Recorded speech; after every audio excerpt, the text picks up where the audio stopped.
자, 여러분, 4월 17일 날 봤었던 2021년 9급 국가 행정법 문제 한번 해설 강의 시작하도록 하겠습니다. 자, 먼저 첫 번째 문제. 전체적인 총평을 좀 하면 한마디로 어렵지 않았다. 어렵지 않았고 뭐 까다로운 문제가 한두 개는 있었으나 그렇게 전체적으로는 어려운 문제가 아니고, 그 다음에 출제 포인트를 크게 벗어나지 않았다. 기출 그동안 나왔던 출제 포인트에서 그렇게 평가할 수 있는데, 단지 그러니까 같은 사안인데 같은 사안이고 같은 이론인데 판례만 다른 걸로 살짝 바꿔서 사용하는 경우가 좀 이제 생겼다. 그 정도만 보시면 될 것 같고요. 자, 1번 문제부터 한번 보도록 하겠습니다. 자, 1번은 엄청 많이 보는 거죠. 그쵸? 조례가 눈에 보여야 되고, 조약이 눈에 보여야 되고, 그쵸? 그래서, 국내 우수 농산물에 대해서 특별하게 처리하는 조례가, 가트에 위반된 것이다. 가트에 위반되는 것이기 때문에 그것은 효력이 없다. 그래서 맞죠? 이거 맞는 말이죠. 조례가 효력이 없는 거죠. 조약과 비교했을 때는.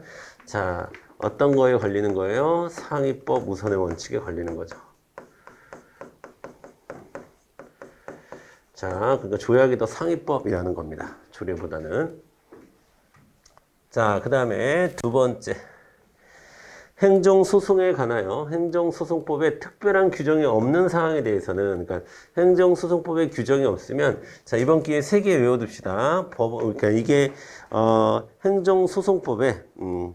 행정소송법에, 자, 8조에 나와 있는 내용이에요. 행정소송법 8조에 나와 있는 내용인데, 자, 법원 조직법, 그 다음에 민사소송법, 민사집행법의 규정을 준용한다라는 법조항 그대로 나온 겁니다. 법조항 그대로 나오고.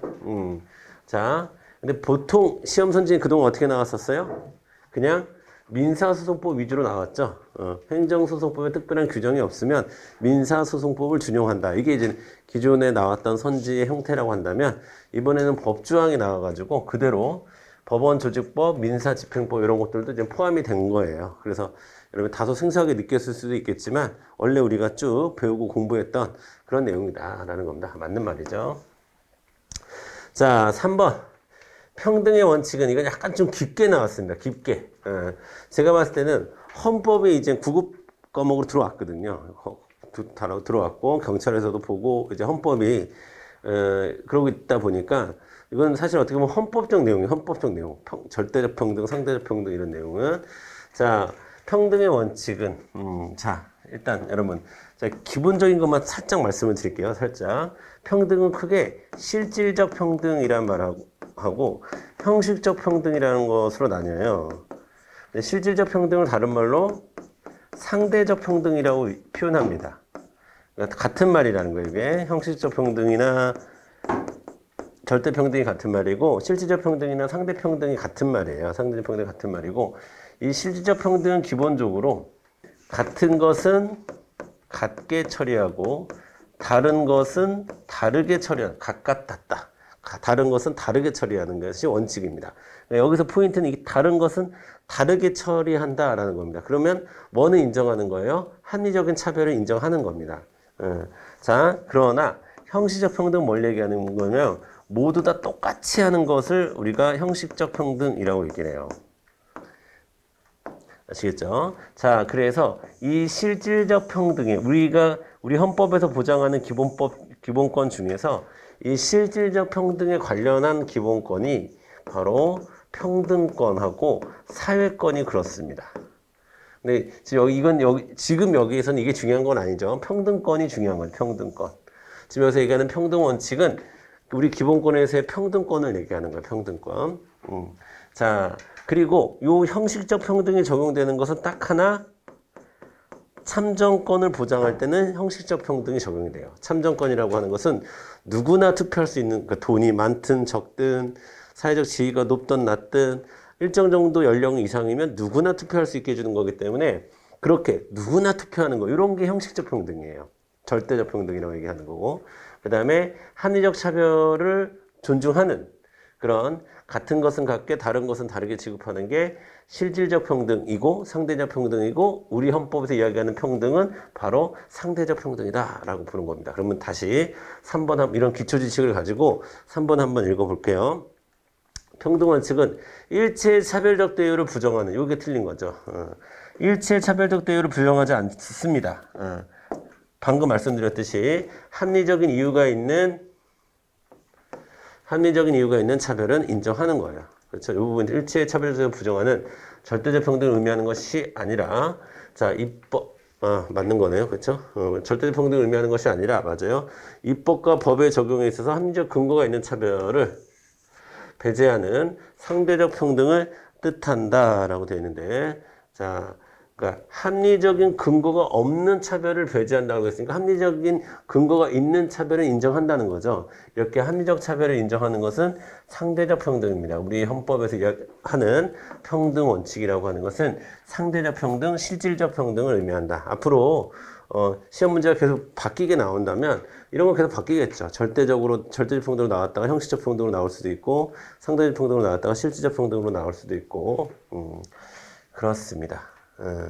자, 그 다음에 뭐 하나만 더 얘기한다면 이런 것들을 비례적 평등이라고 얘기하고 이런 걸 기계적 평등이라고도 얘기해요. 다 뉘앙스가 같은 겁니다. 형식적, 절대적, 기계적 이런 말이. 자, 4번이 틀렸겠네요. 그러면 개정법령이 기존의 사실 또는 법률 관계를 적용 대상으로 하면서 국민의 재산권과 관련하여 종전보다 불리한 법률 효과를 규정하고 있는 경우 그러한 사실 또는 법률 관계가 개정법률이 자 여기 이 표현이 중요한 거지. 이미 완성 또는 종결된 것이 아니라면 그러니까 이미 완성 또는 종결된 것이 아니라면이라는 것은 진정이 아니라면 진정소급이 아니라면 이런 뜻이잖아요. 그렇죠? 그럼 이건 뭡니까? 부진정소급을 얘기하는 거죠. 자, 부진정소급은 원칙적으로 인정을 하는 거죠. 하고 있습니다. 다만 부진정소급도 예외적으로 인정 안 할 수도 있습니다. 신뢰보호의 원칙이 적용이 되면 예외적으로 인정 안 할 수 있으나 원칙은 부진정은 인정한다라고 보는 거니까 4번이 틀렸죠. 그렇죠? 자, 1번의 정답은 4번으로 가주시면 되겠고 여러분이 이 문제를 풀기 위해서 제가 봤을 때는 이번 또 시험 문제 특징이 문제를 조금 성의 없게 낸 부분이 좀 있어요. 그러니까 문맥은 하나도 안 바꾸고 뒤에 있다 없다만 바꾼다거나 이런 문제들이 좀 있습니다. 그래서 우리가 잘 읽어야 돼. 그러니까 잘 읽어야 되는데 이런 것들을 잘 읽어야죠. 그러니까 잘 안 읽으면 완전히 반대로 해석할 수 있는 선지들이 좀 있더라고요. 자, 그렇습니다. 그래서 1번의 정답은 4번으로 가주시면 되겠고 사전 지식이 좀 필요했던 건 3번 정도 외에는 없었다고 볼 수 있습니다. 자, 그 다음에 2번 보겠습니다. 행정법의 일반 원칙. 1번 국가가 국민의 생명, 신체 안전에 대한 보호 의무를 다하지 않았는지 여부를 헌법재판소가 심사할 때는 국가가 이를 보호하기 위하여 적어도 적절하고 효율적인 자 최소한의 이것도 익숙한 단어는 아니죠. 최소한의 보호 조치를 취하는가 하는 과소보호 금지의 원칙의 위반 여부를 기준으로 삼는다라고 했는데 이게 맞는 선지거든요. 이게 그러니까 우리 헌법재판소 판례에서 자 최소한 보호해야 될 부분까지는 보호하고 있느냐 이게 바로 과소보호 금지의 원칙입니다. 과소보호 금지의 원칙. 자, 그래서 최소한의 보호 조치를 취했는가를 따지는 것이 과소보호 금지의 원칙이고 그것을 기준으로 한다라고 하는 것이 맞는 거고 정답은 1번이고 자, 그리고 여러분 2번, 3번, 4번 자, 2번, 3번, 4번은 만약에 내가 1번이 이 과소보호 금지의 원칙이 내가 잘 몰랐다 하신 분들은 이거가 제껴지면서 이거 3개 제끼는 건 꼭 됐어야 되는 부분이에요. 그리고 답을 1번으로 가주시면 되는 그런 문제였다라고 보시면 되겠고 자 이거는 위법한 행정처분은 자기구속력을 갖지 않죠. 자 자기구속력을 갖게 위법한 것은 평등의 원칙이 적용되거나 자기구속의 법리가 적용되거나 그렇지는 않습니다. 자 그리고 3번 공무원 임용 신청 당시 잘못 기재된 이거 많이 나오죠. 자, 그래서 누가 봐도 자, 이게 정년 연장을 요구하긴 힘든 건데, 아, 공무원이 운이 좋았다. 혹은 뭐, 공무원을 하는 동안 많이, 공무원에 대해서는 판례가 좀 너그러운 편이거든요. 자, 그래서 이거는 신의 성실의 원칙에 반하지 않는다라는 결론이 나왔죠. 그래서, 그러니까 그 얘기는 받아줬다는 겁니다. 정년 연장을. 정년 연장을 받아줬다. 자, 그래서 이 공무원이 뭐 변호사를 잘 썼거나 아니면 공무원이 운이 좋았다라고 하는 판례로 따로 좀 특이한 판례니까 우리가 외우고 있는 거죠, 이거는. 그 다음에 4번, 4번도 여러분. 이것도 자주 나오는 판례죠. 폐기물 처리업 사업에 대한 적정 통보를 한 거가 형질 변경에 대해서 형질 변경을 해주겠다는 공적 견해 표명을 포함하진 않는다라는 거, 포함하지 않는다라고 하는 거 챙겨두시면 되겠습니다. 그래서 맞는 것은 1번밖에 없었고 나머지 3개는 요거 그러니까 1번보다도 2번, 3번, 4번이 틀린 선지라는 것을 구분해내는 것이 더 중요했던 문제다라고 볼 수 있습니다. 그 다음에 3번 보도록 하겠습니다. 자, 행정행위의 부관에 대한 문제가 나왔는데요. 자, 행정행위의 부관에 대해서 나왔습니다.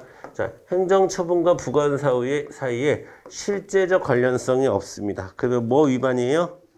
그렇죠. 부당결부 금지의 원칙 위반이죠. 자,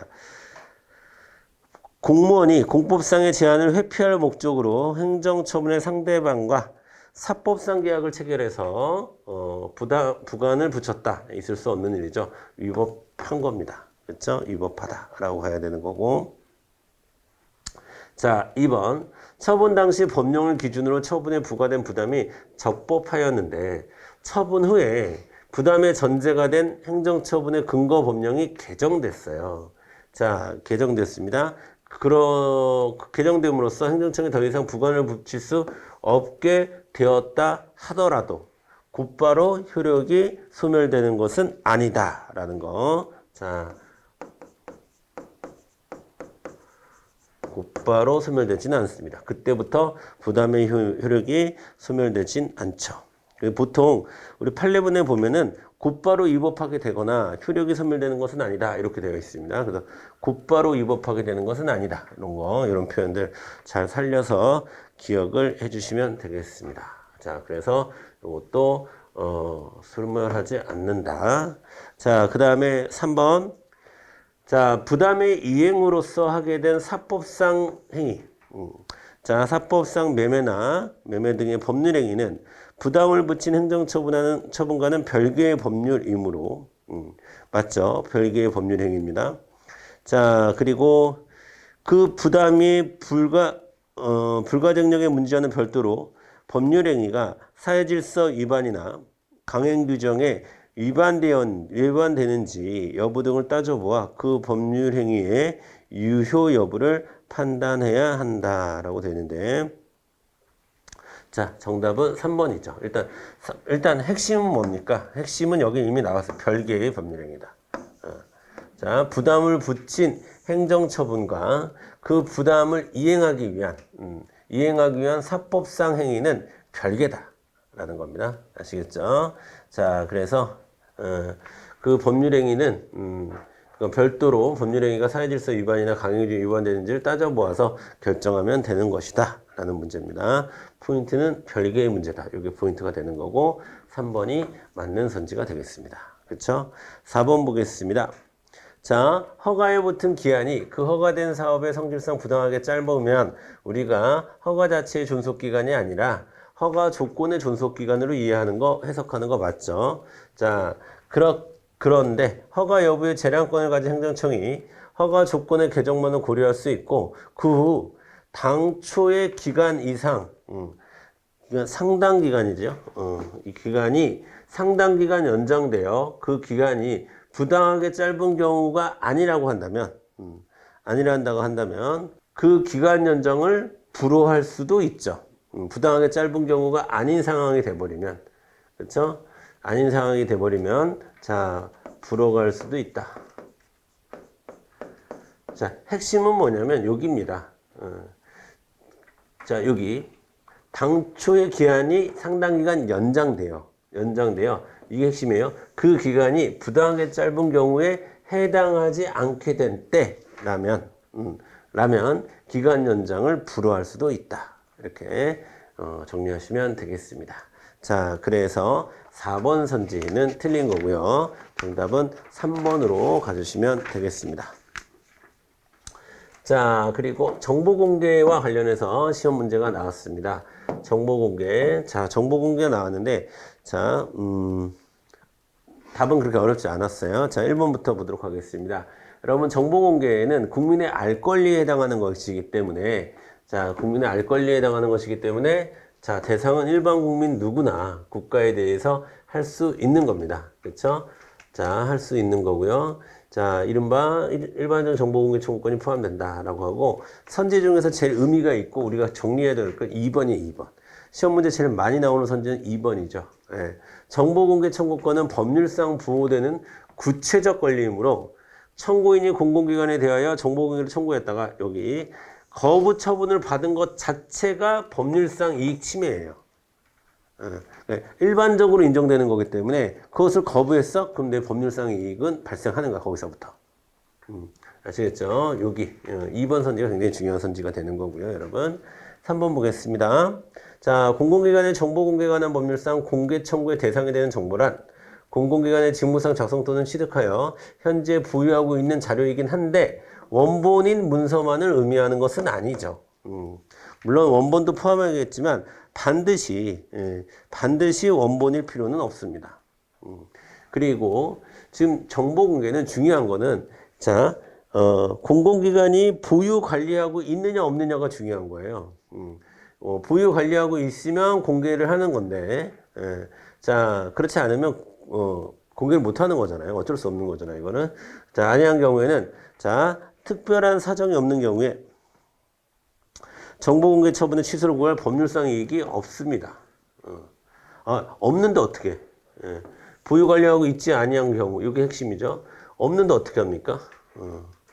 뭐 이긴다고 해서 그때 다시 어디 구할 수 있는 것도 아니고.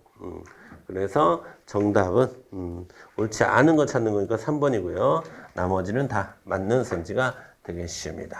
자, 1번, 2번, 3번, 4번 네, 중에서 일단 여기 2번이 굉장히 중요한 선지다라는 거 챙겨두시길 바라겠고요. 그 다음에 5번 가겠습니다. 자, 공법상 계약에 대한 문제네요. 공법상 계약. 자, 1번부터 보도록 하겠습니다. 자, 행정청이 자신과 상대방 사이의 법률 관계를 일방적인 의사표시로 종료시켰다고 하더라도 자, 곧바로 그 의사표시가 행정청으로서 공권력을 행하는 행정처분이라고 단정할 순 없는 거죠. 왜? 공법상 계약일 수도 있으니까. 그래서 행정처분을 단정할 수는 없고 관계법령이 상대방의 권유관계에 대해 구체적으로 어떻게 규정하고 있는지에 따라 개별적으로 판단해야 될 문제인 거지. 자, 어느 일방이 행정청이라는 이유만으로 그리고 자, 행정청이 그 의사표시로 종료시켰다고 하더라도 그거는 처분이라고 단정 지어서는 안 된다라는 얘기 맞죠? 자, 그 다음에 2번 보겠습니다. 채용계약상 특별한 약정이 없는 한 지방계약직 공무원 자, 지방계약직 공무원은 자, 여기 두 가지를 같이 공부하셔야 돼요. 그렇죠? 일단 기본적으로 제일 많이 나오는 건 4번입니다. 여러분 4번. 그렇죠? 계약직 공무원의 채용계약 해지는 국가 또는 지방자치단체가 대등한 지위에서 행하는 의사표시, 즉 공법상 계약이기 때문에 자, 처분이 아니기 때문에 행정절차법에 적용받지 않습니다. 그래서 이유를 제시해야 되는 거나 그런 건 아닙니다. 그냥 계약기간 끝나면 끝나는 거예요. 자, 뭐는 채용계약 해지는. 그런데 자, 여기서 키워드 뭡니까? 보수삭감의 경우에는 그렇지 않죠. 일하는 동안 보수를 삭감하는 것은 징계 절차가 있어야 되는 겁니다. 그냥 계약직이라는 이유만으로 월급을 그냥 적게 줘서는 안 된다는 거예요. 그렇죠? 자, 그래서 이거 구분을 좀 하셔야 됩니다. 계약직 공무원에 대해서 채용계약 자체는 공법상 계약으로 인정하나 그렇다고 해서 보수를 마음대로 삭감할 수 있는 것은 아니다라는 겁니다. 아시겠죠? 자, 그 다음에 보수삭감 시에는 징계 절차 필요하고요. 채용계약 해지 때는 행정 절차 필요 없습니다. 이렇게 정리하시면 되겠고. 자, 정답은 3번이 되겠습니다. 3번. 자, 중소기업 정보화 지원 사업에 대해서 지원금 출연, 협약의 해지 및 환수 통보는 자, 지원 사업에 대한 지원금 출연, 자, 해지 및 환수 통보는 자, 공법상 계약에 따른 의사표시가 아니라 행정청이 우월한 지위에서 행하는 공권력의 행사로서 행정처분이다라고 했는데 행정처분이 아니죠. 자, 이거는 공법상 계약에 불과한 겁니다. 공법상 계약에 불과한 겁니다. 자, 여기서 여러분이 비교할 수 있는 거는 BK21, 그쵸? BK21. 자, 두뇌한국 21. 요거 같은 경우에는 요것에 따른 요 사업에 따른 협약 해지 환수 통보는 BK21 사업 해지 환수 통보는 처분이에요. 처분성을 인정한 바가 있고, 그 다음에 중소기업 정보화 지원 사업에 대한 지원금 출연 협약은 처분성을 갖지 않습니다. 공법상 계약입니다. 여러분 뭘로 구분하셔야 돼요? 키워드는 뭡니까? 이거죠, 이거. 출연.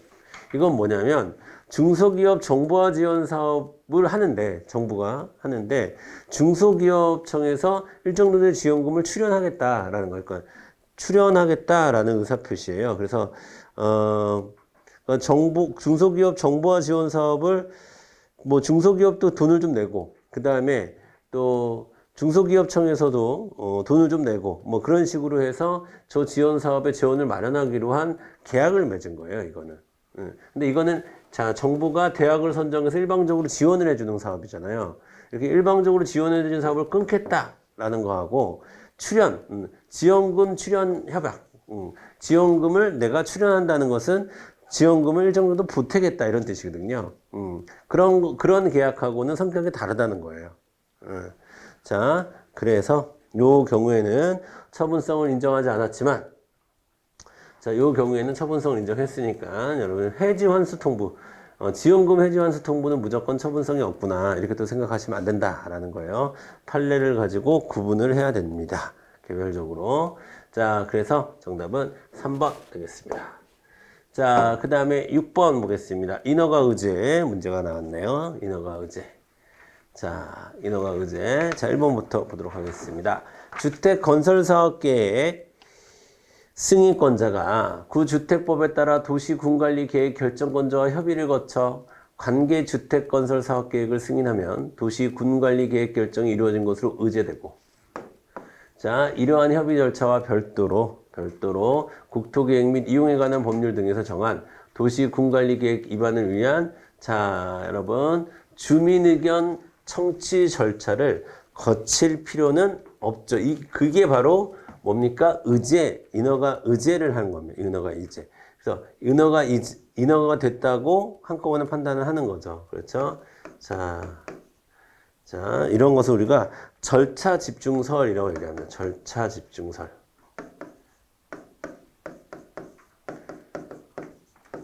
자, 절차 집중설이라고 하는 것은 절차는 생략할 수 있다. 이런 거예요. 의제를 통해서. 자, 여기서 요거 주민 의견 절차. 이런 것들은 집중될 수 있다라는 거고. 그 다음에 2번 보겠습니다. 2번. 자, 개발행위에 해당할 경우 그 건축의 허가권자는 국토계획법령의 개발행위 허가 기준을 확인해야 되므로 국토계획법상의 건축물의 건축에 관한 개발행위 허가가 의제되는 건축허가 신청이 국토계획법령이 정한 개발행위 허가 기준에 부합하지 아니하면 허가권자로서는 이를 거부할 수 있다라는 겁니다. 그쵸? 자, 이거는 우리가 인허가 의제된 건축신고는 수리 요해요, 요하지 않아요? 건축신고 자체는 수리를 요하지 않지만 이렇게 인허가가 의제된 경우에는 인허가 의제 건축신고의 경우에는 자, 수리 요하는 신고이기 때문에 자, 하관권자로서는 이를 거부할 수 있습니다. 아시겠죠? 자, 그 다음에 이거 맞는 말이고 2번도 3번 보겠습니다. 자, 건축법에서 관련 인허가 의제 제도를 둔 취지는 인허가 의제 사항 관련 법률에 따른 각각의 인허가 요건에 관한 일체 심사를 배제하라는 것이다 라고 했는데 이것도 틀렸죠. 자, 일체 심사를 배제하려고 하는 게 아니라 자, 절차와 관련된 사항을 조금 속도 있게 줄여주겠다라는 의미이지 일체 심사 자체를 안 하겠다 이런 뜻은 아닌 거죠. 그래서 이것을 우리가 실체 집중 부정설이라고 얘기합니다. 실체 집중 부정설. 그러니까 우리나라는 지금 뭐를 따르고 있다? 절차 집중을 따르고 있다. 이것처럼 이거는 지금 실체 집중설을 하겠다라는 뜻이거든요. 일체 심사를 배제하겠다라고 하는 거는 그러니까 이거 아니다 그러니까 실체 집중설을 부정한 논거라고. 그러니까 지금 일체 심사를 배제하겠다라고 하는 것은 이게 바로 실체 집중설인데 우린 실체 집중설을 안 따르는 거니까 그쵸? 실체 집중설을 안 따르는 거니까 3번도 맞는 거죠. 우리가 지금 하려고 하는 것은 실체 집중설이 아니라 절차 집중설이다 라는 얘기입니다. 그래서 일체 심사를 배제하려는 것은 아니다 라고 되는 거예요. 자, 그래서 이 선지 자체는 맞는 선지죠. 자, 4번 보겠습니다. 자, 주택사업계획 승인 처분에 따라 의제된 인허가가 위법함을 다투고자 하는 이해관계에는 자, 주택사업계획 승인 처분의 취소를 구해야지. 자, 의제된 인허가 취소를 구해서는 아니 되며 의제된 인허가는 주택건설사업계획 승인 처분과 별도로 항고소송에 대한 처분의 대상에 해당하지 않는다라고 했는데 자 위에 것도 틀리고 아래 것도 다 틀린 거죠. 인허가의 취소를 구할 수 있고요. 구할 수 있고 자 그 다음에 의제된 인허가 자체가 별도의 항고소송에 대한 처분에 해당합니다. 그래서 자 이거는 자 틀린 건 4번이네요. 그렇죠? 자 포인트는 이것만 잘 기억하시면 돼요. 지금 여기서 다투고자 하는 것은 주택사업계획 승인 처분 전체를 다투려고 하는 게 아니라 그 인허가 그러니까 의제된 인허가의 위법함을 다투려고 하는 거예요. 의제된 인허가의 위법함을 다투고자 할 때 자 처분이고 자 그다음에 이 관계에는 구할 수 있다. 취소를 구할 수 있다. 이렇게 보시면 되겠고 정답은 4번으로 가주시면 되겠고 자 7번 보도록 하겠습니다. 자 행정심판법상 취소 심판의 경우 청구가 이유가 있다고 인정되는 경우에 행할 수 있는 재결에 해당하지 않는 것은 이라고 되는데 포인트는 취소 심판에 있는 거죠. 취소 심판. 자 취소 심판은 자, 이렇게 처분 취소 재결 이걸 이제 처분 취소 재결 할 수 있습니다. 처분 취소 재결 할 수 있고 그다음에 처분 변경 재결이라고 불러요. 처분 변경 재결도 할 수 있습니다. 그다음에 처분을 변경하라고 명령하는 재결, 처분 변경 명령 재결 할 수 있습니다. 할 수 있어요. 자, 근데 2번 처분을 할 것을 명하는 재결은 지금 여러분 이거 뭡니까? 이거 지금 처분을 취소해달라고 하는 심판이잖아. 근데 그 심판을 하는데 처분할 것을 명하는 것은 말이 안 되죠. 자, 요거는 처분할 것을 명하는 재결이 그러면 없냐? 이런 것을 우리가 처분 명령 재결이라고 하는데 이 처분 명령 재결은 어느 심판에서 할까요? 의무이행 심판에서 하겠지.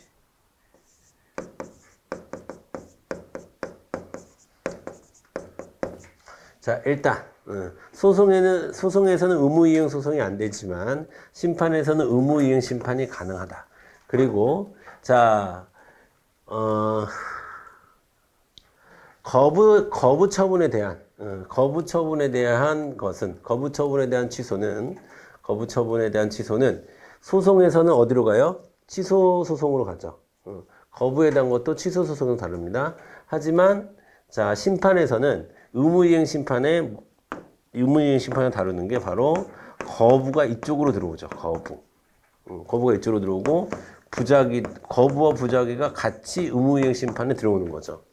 대상이 되는 거죠. 의무이행 심판에서는. 자, 그런데 이 거부는 소송으로 가면 취소 소송으로 가고 이 부작위는 소송으로 가면 부작위 위법 확인 소송으로 가는 거야. 자, 그러면 처분을 할 것을 명하는 재결은 취소 심판에는 있을 근거가 없습니다. 거부가 이쪽으로 들어오기 때문에. 그렇죠? 자, 그리고 자, 의무이행 심판에서는 처분 명령 재결하고 그냥 아예 여기서 처분을 해버리는 처분 재결하고 이 두 가지가 이제 가능하겠죠. 자, 그래서 2번은 자, 취소 심판과는 어울리지 않고 의무이행 심판에 해당하는 그런 처분이다. 처분의 종류다. 이렇게 여러분이 정리를 해주시면 되겠습니다. 자, 그 다음에 자, 우리가 요런 거 있죠, 요런 거. 요런 거를 형성재결이라고 불러요. 형성재결.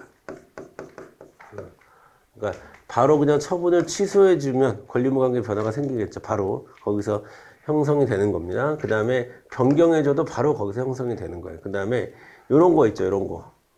요런 거. 자, 요런 거를 자, 그러면 여기 보세요. 이거는 형성재결이라고 하는 거야. 이런 거는 뭐라고 할까요? 이행재결이라고 하는 거야. 이행재결. 재결의 성격을 뭔가를 이행하라고 하는 것은 이행재결이라고 하는 거고, 바로 그냥 그 재결로서 권리무관계가 발생하게 되면 형성재결이라고 얘기하는 거고, 이런 게 이제 형성재결인 거고, 이런 게 이행재결이라고 얘기하는 거예요. 자, 이게 재결의 성격을 물어볼 수도 있으니까 그렇게 구분을 해 주시길 바라겠습니다. 8번. 이거 이런 오타입니다. 그쵸? 행정심판법이 아니라 국가배상법이죠. 자, 국가배상법상 공무원이 위법한 직무행위로 인한 손해배상에 대한 설명으로 옳은 것은, 자, 1번 보겠습니다. 자, 일반적으로 공무원이 필요한 지식을 여기서 어떤 지식이에요? 필요한 지식이에요. 공무원이라면 필요한, 당연히 알고 있어야 된, 이런 뜻입니다. 갖추지 못하고, 그리고 법규의 해석을 법규의 해석을 그르쳤다는 것은 어쩔 수 없이 그런 게 아니라, 뭐 학설이나 뭐 이렇게 균일하지 못해서 그런 게 아니라 그냥 해석을 그르쳤다는 거야. 그래서 행정처분을 잘못했어. 자, 그가 법률 전문가가 아닌 행정공무원이라고 하여 과실이 없다고는 할 수 없다. 즉 과실 인정됩니다. 과실이 있어요. 자, 내가 무슨 법률 전문가도 아니고 그럴 수도 있죠. 안 됩니다. 그 정도로 안 통해. 자, 알아야 될 건 알아야 되는 거고, 그다음에 정확히 해석을 해야 될 건 해석을 하는 거야. 물론 어렵다. 어렵다는 전제가 있으면 뭐 학설도 나뉘고 있고 막 그런 거라면 노력했는데 그런 거라면 모르겠지만 요 정도 가지고는 과실이다라고 보는 겁니다. 그래서 정답은 1번이 되는 거고요. 자, 2번 보겠습니다. 자, 국가배상의 요건인 공무원의 직무에는 국가나 지방자치단체의 비권력적인 작용과, 자, 비권력적인 작용, 자, 포함됩니까? 이건 포함돼요. 포함되고, 하지만 뭐가 포함이 안 되는 거야? 사경제 주체로서의 작용은 포함 안 되죠. 자, 비권력적인 작용도 포함되지만 사경제 주체로서의 작용은 포함이 되지 않습니다. 그래서 뒤에 것 때문에 틀렸습니다. 그렇죠? 그 다음에 요거는 뭐 우리 자주 봤었죠. 이제 특정하지 않아도 제가 뭐 무슨 사례를 들었었죠? 그 성균관대 그 전투경찰에서 죽은 여학생 얘기하면서, 자, 국가가 누가 죽였는지 특정되지 않아도 자, 가해 공무원을 특정하지 않아도 책임져야 된다라는 겁니다. 자, 그 다음에 4번 보겠습니다. 4번. 국가가 가해 공무원에 대하여 구상권을 행사하는 경우 국가가 배상한 배상액 전액에 대해서 구상권을 행사하는 것은 아닙니다. 아닙니다. 자, 판례문 한번 읽어보드릴까요? 판례문. 자, 판례는 당해 공무원의 직무 내용, 당해 불법행위의 상황, 손해 발생에 대한 당해 공무원의 기여 정도, 당해 공무원의 평소 근무 태도 등 재반 사정을 참작하여 공평부담의 견지에서 구상권을 행사한다. 이렇게 되어 있습니다. 그러니까 평상시 일을 잘해야 되는 거예요. 실수를 하더라도. 자, 그렇죠? 자, 그동안의 근무 태도, 그 다음에 진짜 얼마 정도 잘못한 건지 뭐 등등을 따져본다라는 겁니다. 아시겠죠? 자, 키워드만 말씀드리면 그러면 그 직무 내용이 과연 뭐였고 상황은 어땠으며 자, 위법의 기여 정도, 위법에 대한 기여 정도는 어느 정도고 그다음에 그쵸 평상시에 근무 태도까지도 본다라는 거예요. 근무 태도를 보고 종합적으로 결정을 내린다는 겁니다. 이런 거 다 보고 결정을 내린 금액을 정한다라는 거지. 구상권을 행사하는 거지. 배상금 전액에 대해서 항상 행사해야 되는 것은 아닙니다. 자, 직무 내용도 딱 맞고 상황도 완벽하게 공무원이 잘못했고 완전히 고의성이 있고 고의성이 있으니까 위법의 기여 정도는 100%고 근무 태도 평소에 불량해. 그러면 뭐 전액할 수도 있겠지. 근데 이것처럼 해야 한다라고 얘기를 하면 안 되는 거죠. 그렇죠? 자, 이것도 틀렸습니다. 이렇게 그래서 정답은 1번으로 가주시면 되겠습니다. 자, 그 다음에 9번 보도록 하겠습니다. 자, 행정행위에 대한 설명으로 옳은 것만을 모두 고른 것은 이라고 되어 있습니다. 자, 기억번 볼게요. 자, 행정의사가 외부에 표시되어 행정청이 자유롭게 취소 처리할 수 없는 구속을 받게 되는 시점에 처분이 성립하고 그 성립 여부는 자, 그쵸? 여기 포인트 잡아야죠. 외부에 표시하였는지를 기준으로 판단하는 것이지 행정행위를 하기로 뭐 내부적으로 결정해서 이런 건 중요하지 않다라는 거예요. 자, 국민의 권리 의무 관계에 직접 영향을 주는 것이 처분이니까. 그 다음에 니은번 보겠습니다. 니은번. 자, 이거 자주 나오죠? 자주 나옵니다. 자, 위법 사유가 있다면 관할행정청은 양도양수되었다 하더라도 양수인에 대하여 영업정지 처분을 할 수 있습니다.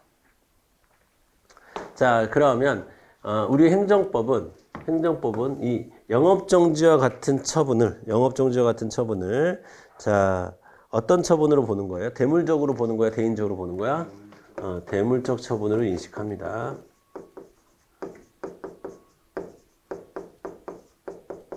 대물적 처분으로 인식한다는 거예요. 영업정지 같은 처분을. 여기 있는 영업정지 처분을 대물적으로 인지한다. 자, 디귿번 보도록 하겠습니다.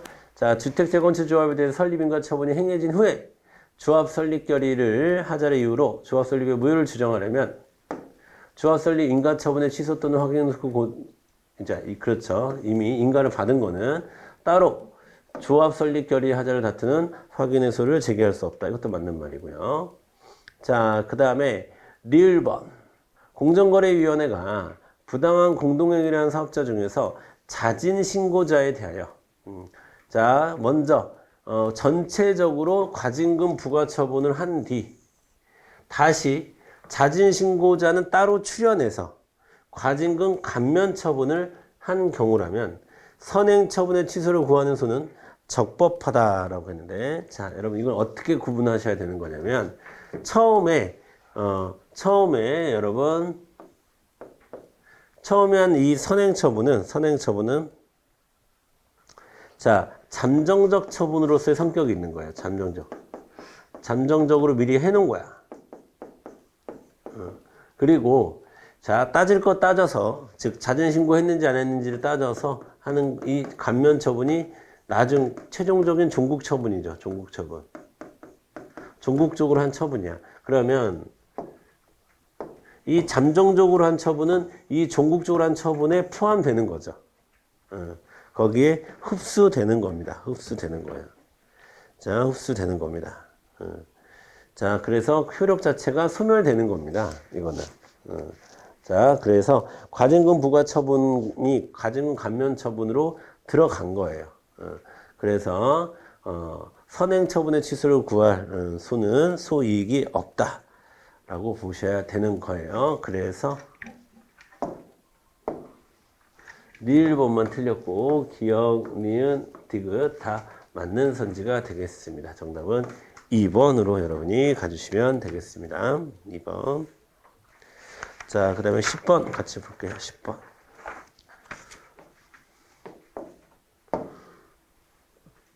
자, 1번. 구 도시계획법상 도시 기본계획. 우리는 뭘 보여야 돼? 기본이 크게 보여야 되지, 기본. 도시 기본계획이래요. 그러면 직접 뭐 한마디로 얘기해서 처분성 없다는 얘기죠. 자, 일반 국민에 대한 직접적인 구속력은 없다. 맞습니다. 처분성은 없습니다. 자, 2번. 장래 일정 기간 내에 관계변명이 규정한 시설 등을 갖추어서 자, 일정한 행정처분을 구하는 자, 여러분. 자, 행정처분을 구하는 신청을 할 수 있는 법률상 지위에 있는 자. 그 얘기 뭡니까? 지금 신청권 있다는 거예요, 없다는 거예요? 신청권을 가진 자라는 뜻이죠. 그렇죠? 신청권을 가진 자. 신청권이 있다는 얘기입니다. 자, 신청권이 있다는 얘기고. 자, 국토이행 변경 신청을 거부하는 것이 실질적으로 당행정처분 자체를 거부하는 결과가 되는 경우라도, 그쵸? 국토이용관리법상 주민이, 국토이용계획의 변경에 대해서 신청을 할 수 있는 신청 변경은 구할 있는 권리가 인정된다. 그래서 끝나야 되는 거죠. 인정됩니다. 그래서 2번이 틀렸네요. 자, 그래서 여기 또, 자, 실질적으로 당의 행정처분 자체를 거부하는 결과가 되는 경우, 이런 것도 잘 챙겨주시고, 자, 그런 경우, 신청의 권리가 인정됩니다. 자, 그 다음에 3번 보겠습니다. 2번, 옳지 않은 거 찾는 거니까 정답은 2번. 자, 3번. 구속력 없는 행정계획안이나 행정지침이라도 국민의 기본권에 직접 영향을 끼치고, 자, 항상, 이건 헌재 판례예요. 헌재 판례는 항상 기본권 여부를 따지는 거예요. 그래서 기본권에 직접적 영향을 끼치고, 그 다음에, 자, 여기 포인트죠. 실시될 것이 틀림없을 것으로 예상된다고 한다면, 헌법소원의 대상이 됩니다. 헌법소원의 대상이 된다. 기본권 헌법소원. 자, 기본권이 침해받았을 때 하는 게 헌법소원이거든요. 그렇죠? 자, 그 다음에 4번 보겠습니다. 자, 도시계획의 결정, 변경 등에 대한 권한행정청은 이미 도시계획이 결정 고시된 지역에 대해서도 다른 내용의 도시계획을 결정 고시할 수 있고, 이때에 후행 도시계획에 선행 도시계획과 양립할 수 없는 내용이 포함되어 있다면, 계획이잖아요. 여러분, 계획은 제가 항상 계획의 특징이 뭐라고 그러죠? 언제든지 바뀔 수 있다. 계획이란 언제든지 바뀔 수 있다. 라는 거니까, 언제든지 바뀔 수 있는 거니까, 효력은 앞에 게 있어요? 뒤에 게 있어요? 뒤에 게 있는 겁니다. 뒤에 게. 예. 그래서, 특별한 사정이 없다고 한다면, 선행도시계획이 그냥 후행도시계획으로 바뀐 거다. 이렇게 우리가 인식하면 된다라는 거예요. 계획은 얼마든지 바뀔 수 있는 거니까요. 그렇죠? 자, 그래서 정답은 2번, 옳지 않은 것은 2번이고 1번, 3번, 4번 모두 맞는 말입니다. 되셨죠? 자, 그러면 잠깐 쉬었다가 11번서부터 또 다시 나가도록 하겠습니다. 잠깐 끊었다 갈게요.